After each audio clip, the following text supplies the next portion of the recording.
Salam əziz və dəyərli izləyicilərimiz, bugün sizlərə 3 ədəd biri-birindən maraqlı oyunları təqdim edəcəm. Birinci nümunə oyun isə izləyicilərimiz Jenga oyunudur. Burada taxtadan bir sütun var. İştirakçılar bir ədəd sütundan bir taxta götürür və sonuncu götürülən taxtadan sonra əgər sütun aşırsa həmən iştirakçı uduzmuş sayılır. İkinci oyun isə izləyicilərimiz Kim-Mən oyunudur. Bu da çox maraqlı və əyləncəli bir oyundur. Bax gördüyünüz belə bir hissələr mövcuddur. Oyunçular öz başlarına taxır bu hissələri və bir-birinə sual ünvanlandırırlar. Əgər başına taxıldığı rəsmi tapırsa qalib gəlir və qeyd edin ki, 10 dəfə tapmalıdır ki, ümumi oyunun aqibətini dəyişsin və qalib gəlsin. Hər qalib gəldikcə isə belə qırmızı qəpik alır.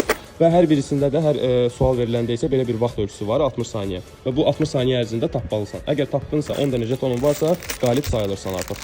Üçüncü oyun isə izləyicilərimiz Twister oyunudur. Çox sadə bir oyundur. 4 nəfər iştirakçı burada oynayır. Hərəsi isə bir rəng seçir. Bir nəfər isə bax əlində gördüyünüz bu hissəni çevirir.